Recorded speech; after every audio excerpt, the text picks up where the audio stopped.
Sir வணக்கம் sir. வணக்கம் மார்சால். மதிமுக திமுக கூட்டணியிலிருந்து வெளியேறுகிறது அப்படின்றது திராவிட முன்னேற்ற கழகத்துக்கு ஒரு பின்னடைவு. கண்டிப்பா ஒரு கூட்டணி கட்சி வெளியேறது பின்னடைவு தான், அதுல எந்த மாற்றமும் இல்லை. ஆனா மதிமுகவை பொறுத்தளவுல திமுக வந்து 4 எம்எல்ஏ தானே கொடுத்தாங்க. 4 உதயசூரியனில் தான் கொடுத்தாங்க. 1.1 ஒரு எம்பி தான் கொடுத்தாங்க. ஸோ இது மதிமுக திமுக உறவுங்கிறது வந்து ஒரு லெவலில் 6 விழுக்காடு ஓட்டு அண்ணன் வைகோ எடுத்திருந்தார், 5.9. ஆனால் கலைஞர் 5 சீட்டு தான் கொடுத்தார். ஆனால் ராமதாஸுக்கு வந்து வைகோ வாழப்பாடி ராமதாசன் எடுத்ததுக்கு வந்து 6 சீட்டு கொடுத்தாரு. இன்னும் சொல்ல போனால் இதை பண்ணி கொடுத்ததே நான் தான். அன்னைக்குள்ள சூழல் நம்ம அன்னைக்கு சொன்னோம், ஜெயலலிதா அம்மையார்கிட்ட ராமதாஸ் சோசியல் ஃபோல்ஸு அது அதிகம் கொடுங்கன்னு சொல்லும்போது இன்னைக்கு 4 நிறுத்த வேண்டிய ராமதாஸை 5 சீட்டாக கொடுத்தாரு. வாழப்பாடிக்கும் இலவச அனுப்பா 1 கொடுத்துட்டாங்க ஜெயலலிதா. அதே மாதிரி 6 விழுக்காடு எடுத்த அண்ணன் வைகோவுக்கு வந்து ஜாஸ்தி கொடுத்துருக்கணும். அப்போவே 98 ஜாஸ்தி கொடுத்துருக்கணும். அந்த இடத்துக்குள்ள வந்து ஜெயலலிதா வந்து ராமதாஸுக்கு கீழே வச்சு 5 சீட்டாக ஆக்கிட்டாங்க.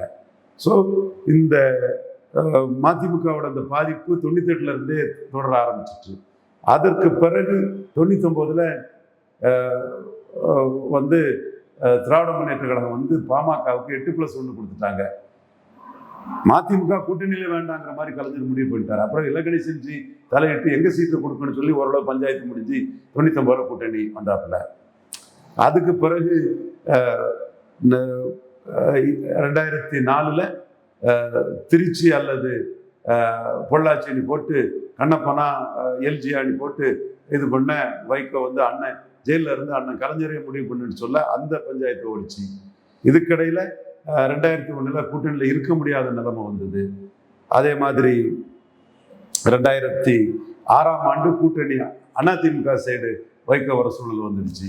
ஸோ மதிமுகவும் திமுகவும் சந்தர்ப்பம் காரணமாட்டு 99 நின்னாலும் 2001 நிற்கல, தனிச்சு நின்றுட்டார் வைகோ. 2004 நின்னாலும் 2006 நிற்கல. இப்படி போய் கடைசியா ஏதோ மக்கள் நல கூட்டணிக்கு பிறகு 2021 நின்னாங்க. அதுக்கு பிறகு 24 அந்த பிரச்சனை வந்துட்டு ஒரு சீட்டுன்னு ஆயிட்டு கடைசியில் 26 நின்றுட்டாங்க. ஏன்னா 26 வேற ஆப்ஷன் இல்லை. இப்போ விஜய் ஒரு ஆப்ஷன் வந்துச்சு, மதசார்பற்ற கட்சிகளுக்கு விஜய் ஒரு ஆப்ஷன் வந்துச்சு. இதான் பாயிண்ட்டுங்க, ஆப்ரேட்டிங் பாயிண்ட் இதுதான். அன்னைக்கு வந்து மதசார்பற்ற கட்சிகளுக்கு ஆப்ஷன் இல்லை, இன்னைக்கு மதசார்பற்ற கட்சிகளுக்கு விஜய் ஒரு ஆப்ஷன் வந்துட்டாப்புல. ஸோ அவங்க வந்து விஜயை நோக்கி நகர்றாங்க. தோல்வியடைந்த அதிகாரத்தை இழந்த ஸ்டாலினை விட்டு விலகி செல்றாங்க. 2 ரீசன், தோல்வி அடைஞ்சதும் அதிகாரத்தை இழந்ததும், இந்த 2 தான் ரீசன்ஸ். வைகோ சொல்றது நிறைய அவமானங்களை செஞ்சிச்சோம். கிளைகளே இல்லாத கட்சிக்கு 8 சீட்டு, இன்னும் ஒரு முடிஞ்சு போற நிலைமையில இருந்த கட்சிக்கு 10 சீட்டு, ஒரு ராஜ்யசபா. இதெல்லாம் எங்களுக்கு பெருத்த அவமானங்கள். நிறைய இது மாதிரி தாங்கிட்டே இருந்திருக்கோம். அதுதான் அந்த திமுகவினுடைய சில நிகழ்வுகளும் காரணம். இது முடிவெடுக்க வேண்டியது திராவிட முன்னேற்ற கழகம். அப்பவே ராமதாஸுக்கு 4% தான் இருந்தது,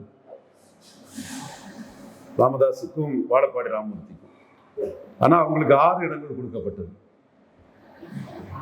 வைகோவுக்கு அதன்படி பார்த்தா 7 அல்லது 8 இடம் கொடுக்கப்பட்டிருக்கணும், 5 இடம் தான் கொடுக்கப்பட்டது.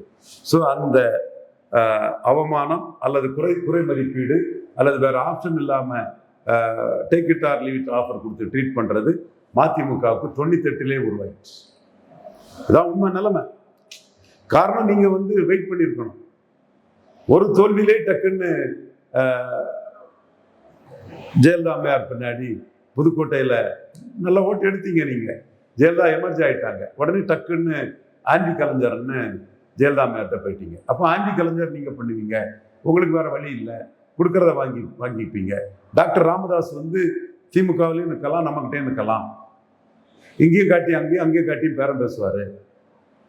அப்போ அவருக்கு அவரை விட்டுறக்கூடாது, விட்டா அவரு திமுக போயிடுவாரு. வைகோ விட்டால் திமுக போயிட மாட்டாரு. அவரு ஆப்ஷன் இல்லை, ஆப்ஷன் இருக்கு, ஆப்ஷனை ஓப்பன் பண்ணி பொலிட்டிக்ஸ் பண்ணல. இந்த சூழ்நிலையில தான் நம்ம 2006 ஆப்ஷனை ஓப்பன் பண்ணி பொலிட்டிக்ஸ் பண்ணதுக்கு அண்ணன் வைகோ அண்ணன் தான் நான் பேசி பார்த்தேன். அது இன்னைக்கு 35 சீட்டு வாங்கினார். அப்போ நல்ல சீட்டு வாங்கியிருக்கலாம், பட் 35 சீட்டு வாங்கினார். சாய் வித் சித்ரா லட்சுமணன் பேட்டியில நான் அதை சொல்லியிருக்கிறேன். அப்போ இவர் அதிமுக ஆப்ஷனை ஓப்பன் பண்ணிடுவாரோன்னு கலைஞர் பதறிட்டார். உடனே 25 சீட்டு தாரான்னாரு. கடைசியாக வந்து 35 சீட்டில் அதிமுக அலைன்ஸ் போனாப்புல. ஸோ இங்கே வந்து சீட்டு கொடுக்கறது குறைக்கிறதெல்லாம் வந்து ஆப்ஷனை பொறுத்து தான். தேமுதிகவுக்கு வந்து பாஜக ஆப்ஷன் இருந்தது. பாஜகவில் தேமுதிக வேணும்னு டெல்லியில் உள்ள உயர்ந்த பதவியில் இருக்கக்கூடிய தமிழர்கள் பாஜகவை சேர்ந்தவங்கெல்லாம் முயற்சி பண்ணாங்க. அப்போ அந்த ஆப்ஷன் இருக்கிறதுனால அவங்களை எங்கே கொண்டு வரணும்னா 10-1 கொடுத்து தான் தீரணும். இப்போ ராமதாஸுக்கு ஆப்ஷன் இருந்ததுனால 5-5 தான் வைகோவும் ராமதாஸும் நின்னாங்க. ஆனால் 99 ராமதாஸ் 8+1 போயிட்டார். 8க்கு போயிட்டார். வைகோ உள்ளதும் குறைஞ்சு போச்சு. மூப்பனார் அங்கேயும் ஆப்ஷன் ஓப்பன் பண்ணி அரசியல் பண்ணதுனால 30 MP வரை ஜெயலலிதாட்ட வாங்கிட்டாங்க. 1-2 இல்லை, மைனர் பார்ட்னர் ஆகிட்டாங்க. கலைஞர்கிட்ட மக்களவை நடக்கும்போது மட்டும் 20 MP வாங்கிட்டாங்க 98ஆம் ஆண்டு. ஸோ இங்கே ஆப்ஷன் வச்சு தான் அந்த சீட் எண்ணிக்கை உயர்த்தப்படுது. நீங்கள் ஆப்ஷன் ஓப்பன் பண்ணி அரசியல் பண்ணாதான் சீட் எண்ணிக்கை கிடைக்கும். அதனால தான் காங்கிரஸ் வந்து இன்னைக்கு எவ்வளவு இதாட்டு வந்து விஜய்க்கு என்ன ஸ்டேட்மெண்ட்டை கொடுக்குறானோ அதே ஸ்டேட்மெண்ட்டை மு க ஸ்டாலினுக்கும் கொடுக்குறாப்புல. அப்போ எனக்கு திமுக ஆப்ஷன் இருக்கு. நான் திமுகவை நம்பி 19 ஜெயித்திருக்கிறேன், 24 ஜெயித்திருக்கிறேன். விஜய் சரியா இல்லைன்னா மந்திரி சபை இருக்கு, இல்லை 2 மந்திரியும் வாரான், இல்லை விஜய்கிட்டே இருக்கிறான், அதை பற்றி எங்களுக்கு கவலை இல்லை, நாங்கள் ஸ்டாலின் கூட்டணி போயிடுவோம். என்ன அரசியல் பண்றாங்க? ஸ்டாலின் கூட்ட அந்த எக்ஸ்தல பதிவையும் விஜய் கூட்ட எக்ஸ்தல பதிவையும் கொடுங்க, ஒரே மாதிரிலாம் இருக்கு. அதைத்தான் நியூஸ் கிண்டல் பண்றான். நீங்க எல்லாமே ராகுல் காந்திக்கு ஆட்கள், எல்லாமே ஒரே அணியில் நிற்க போறீங்க, நாங்க தான் மாற்றுங்கிறான் அதிமுக. நியூஸ் போட்டு கிண்டல் பண்ணியிருந்தான் பஞ்சிங்கல்ல. தாவேகா, திமுக, காங்கிரஸ் எல்லாம் ஒரே கூட்டணி. ஸோ இதுல என்ன கான்செப்ட்னா, ஆப்ஷனை ஓப்பன் பண்ணி காங்கிரஸ்காரன் விஜய் கிட்ட 15-20 பேரம் பேச நிற்கிறான். எனக்கு திமுக ஆப்ஷனும் இருக்குது. ஆனால் வைகோ புரியணும், அண்ணன் வந்து முழுக்க வந்து திமுக போச்சிருவார், மொத்தமா போச்சிருவாரு. அப்புறம் விஜய்க்கு take it or leave it offer தானே. ஒருவேளை விஜய் புதிய தலைவர் வார்த்தை கொடுத்தா காப்பாற்றலாம், அண்ணனுக்குள்ள மரியாதையை காப்பாற்றலாம். நான் வந்து மதிமுகவுக்கு வந்து விஜய் வந்து எப்போ ராஜ்யசபா வருதோ அண்ணன் வைகோக்கு ராஜ்யசபாவோட கொடுக்கலாம். அது விஜய்க்கு மெக்னானிமிட்டியை பொறுத்து இருக்குது. பட் பொலிட்டிக்கல் கம்பல்ஷன் இல்லையே. உங்களுக்கு நீங்க தான் திமுக ஆப்ஷனை மொத்தமா முடிச்சு கட்டிடுவீங்களே. அப்ப என்ன ஆப்ஷன் இருக்கு? அப்போ நம்ம ஒரு கட்டத்தில் ராமதாஸுக்காக அண்ணன் வைகோ ஆப்ஷனை வைகோ பார்கெனிங் 98 குறைச்ச வேணாம். உண்மை அது அண்ணனுக்கும் தெரியும், டாக்டர் ஐயாவுக்கும் தெரியும். டாக்டர் ஐயா அதுக்கு எனக்கு நன்றி உணர்வை காட்டலைங்கிறது வேற விஷயம். நம்ம அவரால் புகழ் பெற்றோம்னு அவருக்கு நன்றியை தெரிவிக்கிறோம். அதே மாதிரி ராமதாஸோட அரசியலையே அண்ணன் செய்தாதான் ராமதாஸை பலகீனப்படுத்த முடியும்னு நாம 2006 பண்ணும்போது அது மதிமுக பார்க்கிறீங்க 35 சீட்டு கொண்டு போச்சு. ஸோ நீங்க வந்து திமுக ஆப்ஷனை முழுக்க க்ளோஸ் பண்ணிக்கிட்டு நாளைக்கு எப்படி விஜய் கிட்ட பார்கெயின் பண்ணிக்கிடுவீங்க? மீண்டும் சொல்றேன், விஜய் பெருந்தன்மையா அண்ணன் வைகோக்கு ராஜ்யசபா கொடுத்தா நானே விஜயை பாராட்டுறேன். எனக்கு நான் ஒன்றும் பிரச்சனை இல்லை, அண்ணன் வந்து தகுதியானவர் தான் இருக்கு.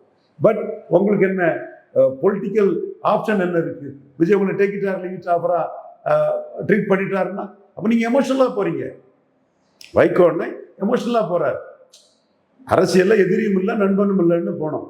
பெருஞ்சர் அண்ணா மேலை நாட்டு அறிஞர் சொல்லி பெருஞ்சர் அண்ணா சொன்னது தானே. அப்புறம் எமோஷனலா நீங்க திமுகவை இப்போ திமுக கூட ஆப்ஷனே இல்லாத அளவுக்கு நீங்க பண்றீங்க. அப்ப இது வந்து சரியான அரசியல் இல்லையே. அப்ப திமுக ஆப்ஷனை தனிச்சு போட்டின்னு சொன்னாலும் உடனே பிரேமலதா அம்மையாரும் இவரு சுதீஷும் போய் டிஎம்கே கூட தான் நாங்கள் ஏற்படுத்தி காட்டி ரொம்ப ஸ்டெபனா நிற்கிறது சரியான பொலிட்டிக்ஸா? திமுகவை கடுமையாக விமர்சிக்கிட்டு கோபதாபத்தை காட்டிக்கிட்டு விஜய் விட்டா வேற ஆப்ஷனே இல்லைன்னு போறது சரியான பொலிட்டிக்ஸா?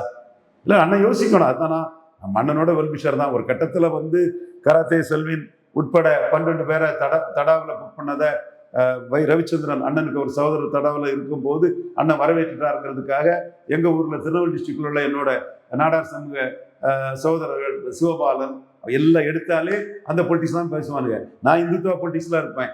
இங்க இவர் டிஆர் மோகன், அந்த சிஎஸ்ஐ டைசிஸ் எல்லாம் பெரிய ஆளு மோகன், அவரு சிவபாலன், இந்த திருநெல்வேலி டிஸ்ட்ரிக்ட்ல உள்ள அந்த கோஷ்டிகள் எல்லாமே வைகோவை நம்ம இது பண்ணக்கூடாது, செல்வின் தடாவா ஆதரிச்சிட்டாருங்கிற லெவல்ல ஒரு கட்டத்துக்குள்ள வந்து நாமளே வந்து அண்ணனுக்கு எதிரான அந்த அரசியலை பண்ணணும். 96ல் பாமக மதிமுக கூட்டணி வரதுக்கு செஞ்சி ராமச்சந்திரன், பேராசிரியர் தீரன் போன்றவங்களாம் முயற்சி பண்ணும்போது நான் டாக்டர் ராமதாஸ் மூலமா தேவேந்திர குல வேளாளர் மாவட்ட செயலாளர்களை வச்சு அந்த கூட்டணி வர விடாம பண்ணணும். அதே மாதிரி 98ல் வரும்போது மதிமுகவோட பாமக பெரிய இதாட்டுக்குள்ளதே நம்ம பண்ணணும். இப்போ நாம வந்து மனப்பூர்வமா சொல்றோம், அண்ணனுக்கு அரசியல் மண்ணுக்கு மக்களுக்கும் மிகப்பெரிய அளவுக்கு சேவை செய்த, ஜாதி மதம் கடந்து சேவை செய்த அண்ணன் வந்து மெர்கண்டைல் பேங்க் மீட்புக்கு முன்னோடியாக நின்ன,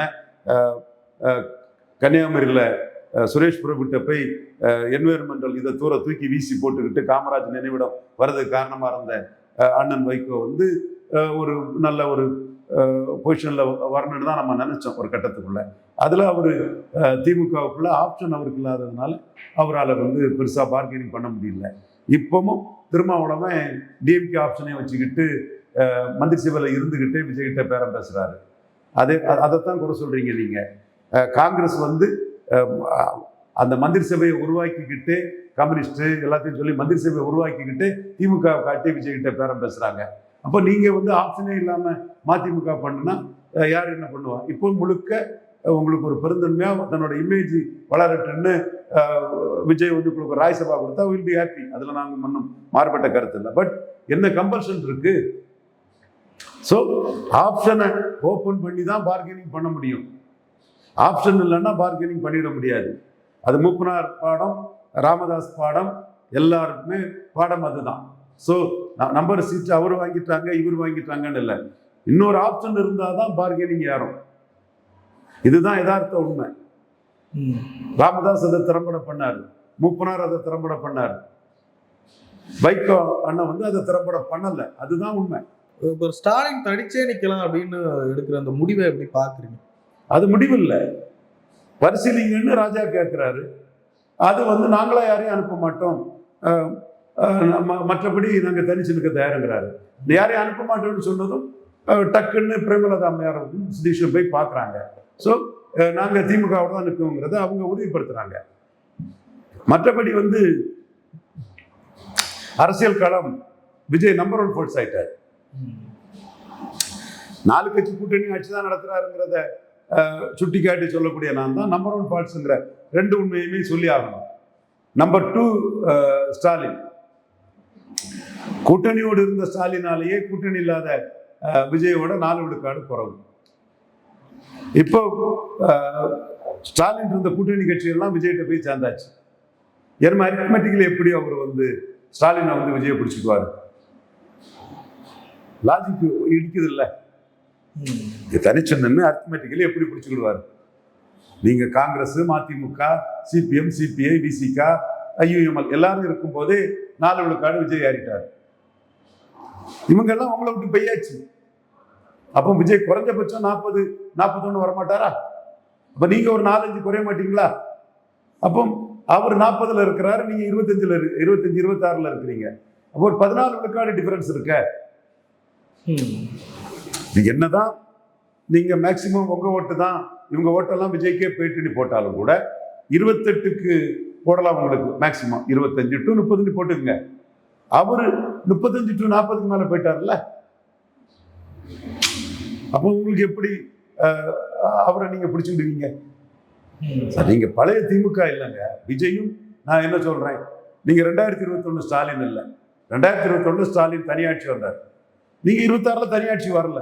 2021 ஸ்டாலின் கம்ஃபர்டபுள் மெஜாரிட்டி எடுத்தாரு. அவரை முதல்வர் சொன்னவங்களெல்லாம் சேர்த்தா 2/3 மெஜாரிட்டி வரும். ஆனா இன்றைய ஸ்டாலின் வந்து விஜய் 35 பிளஸ் கூட்டணி கட்சின்னு இருக்கிறாரு, ஆளுங்கட்சி அதிகார பலத்தோட இருக்கிறாரு. நீங்க 31 மைனஸ் கூட்டணி கட்சிகள் வந்துட்டீங்கல்ல. சரி, யதார்த்தம் ஒன்றும் ஸ்டாலினுக்கும் தெரியாதது இல்லை, அவருக்கும் தெரியும். அந்த இடத்துக்குள்ள ஒரு ஃப்ரேம் ஃபேஸ் காட்டி நம்ம ஓட்டு தான், காங்கிரஸ்காரன் ஓட்டு போடல, பிசிகா ஓட்டு போடல, பாமக நம்ம கூட நின்னா நாம வடக்கு கூட 30-40 சீட்டு ஜெயித்திருப்போம் அந்த சீட்டெல்லாம் நமக்கு தெளிவாக வந்திருக்கும் அப்படிங்கிறது வந்து ஒரு போஸ்டர் காட்டுறது வந்து இயல்பு தானே. இப்போ நீங்கள் பாமக கூட நின்னா நம்ம ஜெயித்திருப்போம்னு திமுகவில் இவர் பனைமரத்துப்பட்டி ராஜேந்திரன் அமைச்சர் சேலம் அவர்கிட்ட ஒரு கருத்து இருக்குது. சபா ராஜேந்திரன் இவர் நெய்வேலி அவர் அந்த கருத்து இருக்குது. தென் குறிஞ்சிப்பாடி பன்னீர்செல்வம் அவர்கிட்ட அந்த கருத்து இருக்குது, அவர் வெற்றி பெற்றிருக்கிறாரு. தென் ஆண்டிமடம் சிவசங்கர் அவர்கிட்ட அந்த கருத்து இருக்குது. எம் துரைமுருகன்ட்ட அந்த கருத்து இருக்குது. இவர் ஜெகத் ரஷன்கிட்ட அந்த கருத்து இருக்குது. செல்வ கணபதி கிட்ட அந்த கருத்து இருக்குது. ஸோ திமுகவில் உள்ள வன்னியர் லீடர்கள் அந்த இவர் ஒருத்தர் வடிவேல் கவுண்டர் பேராய் தர்மபுரி எம்பியா இருந்தாலும் செந்தில் அவர்கிட்ட அந்த கருத்து இருக்குது. ஸோ திராவிட முன்னேற்ற கழகம் முக்கிய வன்னியர் தலைவர்கள்ட்ட தெளிவா பாமக இருந்தா நம்ம வடக்க 30-40 சீட்டு கூட ஜெயித்திருக்கலாங்கிற ஒரு கருத்து அவங்களுக்கு இருக்குது. ஸோ இந்த கருத்தை அவங்க வச்சிருக்கும் போது கூட்டணி வேணும், பாமக கூட்டணி வேணுங்கிற கருத்து திமுகக்குள்ள இருக்குதா இல்லையா? ஏன்னா விசிகா கூட்டணியில ஓட்டெல்லாம் தாவேக்காவுக்கு போயிட்டதாட்டு அவங்களே சொல்றாங்க, கேண்டிடேட்ஸ் எல்லாம் சொல்றாங்க. திமுகவில் உள்ள நான் வன்னியர்கள்ட்ட இந்த கருத்து இருக்குது. பாமகவை சேர்த்துருக்கணும், திருமாவளவன் கூட்டணி கிடையாது, ஜாதி கட்சிகளோட மதவாத கட்சிகள் கூட்டணி கிடையாது, நம்ம விட்டுருக்கக்கூடாது, அட்லீஸ்ட் ராமதாஸையாவது சேர்த்துருக்கணும். அந்த அளவுக்கு ஒரு கருத்து திராவிட முன்னேற்ற கழகத்துக்குள்ள வன்னியர் தலைவர்கள் மத்தியில் இருக்குது. அப்போ இன்னைக்கு அரசியல் களத்துக்குள்ளே இன்னைக்கு தெள்ள தெளிவா பாமக வந்து டிசைடிங் ஃபேக்டரா வந்துச்சு. நான் உண்மையை தாங்க சொல்றேன் சார். நான் பாமகவை 2009 ஸ்கெட்சு போட்டு வீழ்த்துறது என்னோட பங்குங்கிறது ராமதாஸுக்கு தெரியும், அன்புமணிக்கு தெரியும், எல்லாத்துக்குமே தெரியும். 19லயும் தெரியும் எல்லாத்துக்கும். ஆனா இன்னைக்கு வந்து உண்மையை நம்ம மறைச்சு பேச முடியாது, உண்மையை மறைச்சு பேச முடியாது. 2026 வந்து அன்புமணியும் ராமதாஸும் பிரிஞ்சு நிற்கலன்னா 30 சீட்டுக்கு மேல பாமக வாங்கியிருப்பாப்புல, குறைஞ்சது 30க்கு மேல வாங்கியிருப்பாப்புல, சந்தேகமே இல்லை.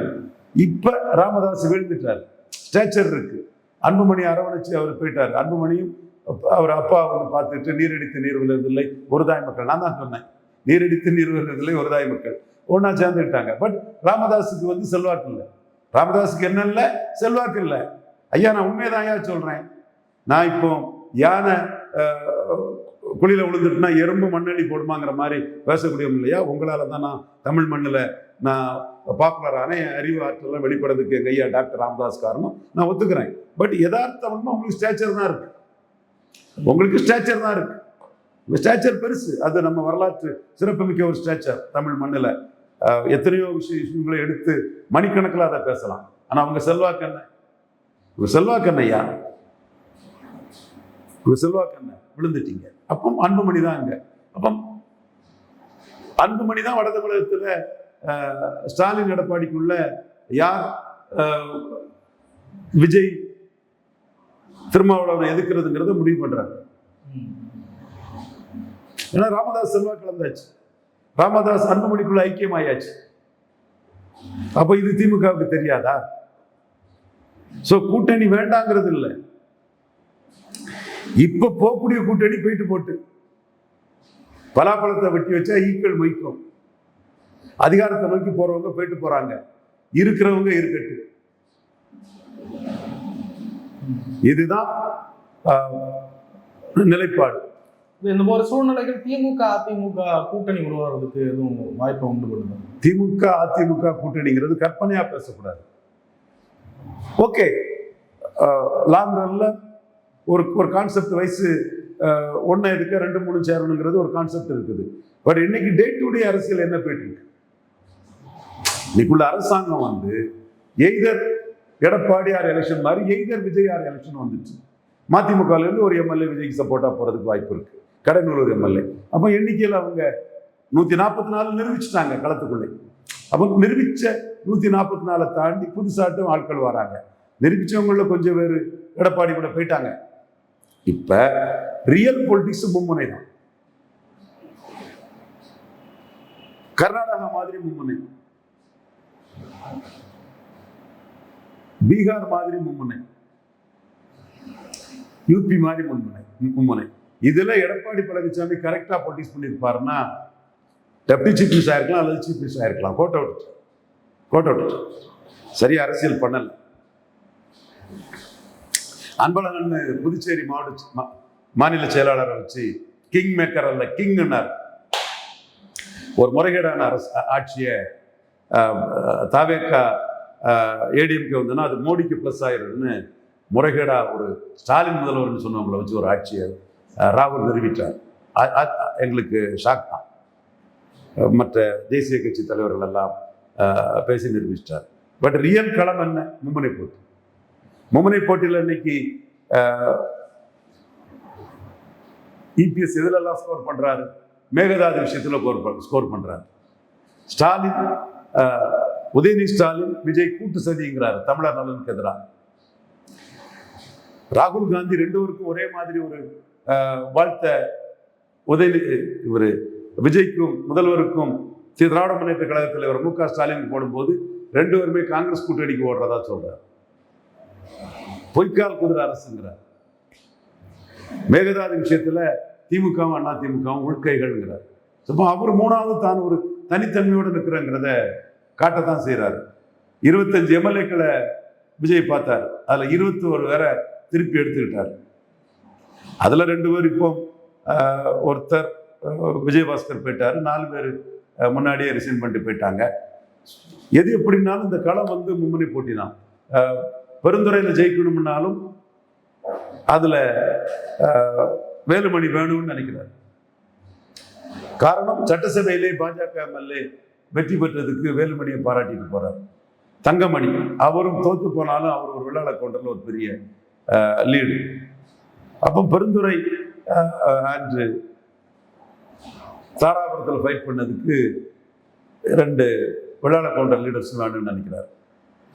அப்போ இந்த அரசியல் களம்ங்கிறது பெருந்துறையிலும் தாராபுரத்திலும் வெற்றி பெற முடியுங்கிறதுக்காக அவர் இன்னைக்கு எடுத்த பதவியை வேலுமணி போன்றவங்களுக்கெல்லாம் அவங்க தேவைங்கிற அடிப்படையில் கொடுக்குறாரு. நான் தான் சொன்னேன், மறப்போம் மன்னிப்போம், அண்ணா வழியில் செயல்படுங்க, நீரடித்து நீர் விளைவுது இல்லை, ஒருதாய் மக்கள், அண்ணன் தம்பி, எதையும் தாங்கன்னா நான் தான் சொன்னேன். இதெல்லாம் எனிவே அது பண்ணுறாருன்னா அவர் பெருந்துறையிலையும் தாராபுரத்திலையும்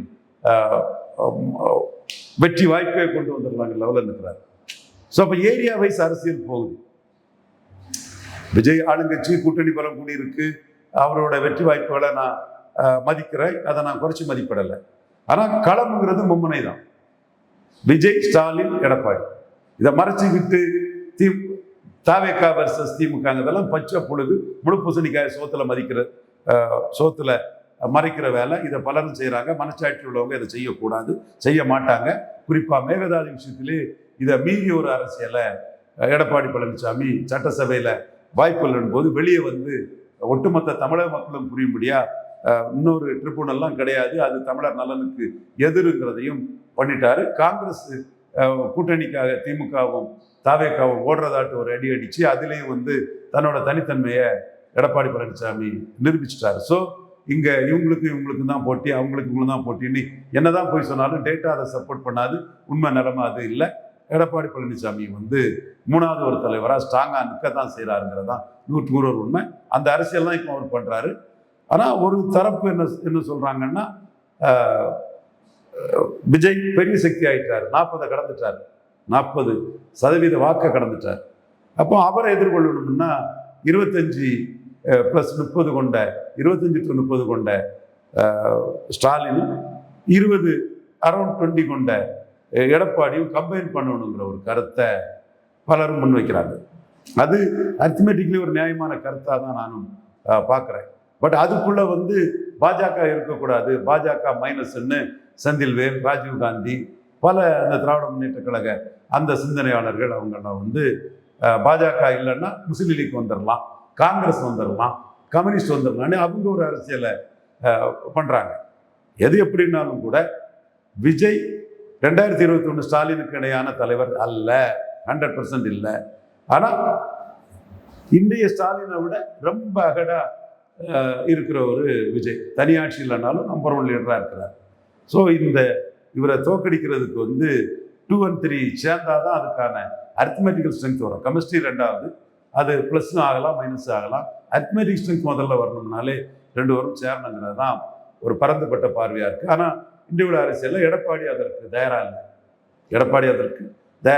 அவருக்கு அரசியலில் தான் பண்ணுறாரு. பெருந்துறை தாராபுரத்துக்காக தான் ஏதோ வேலுமணிக்கு மீண்டும் பதவியை கொடுத்துருக்காருங்கிறத நான் பார்க்குறேன். நிறைய விஷயங்கள் பேச முடியும். நன்றி சார்.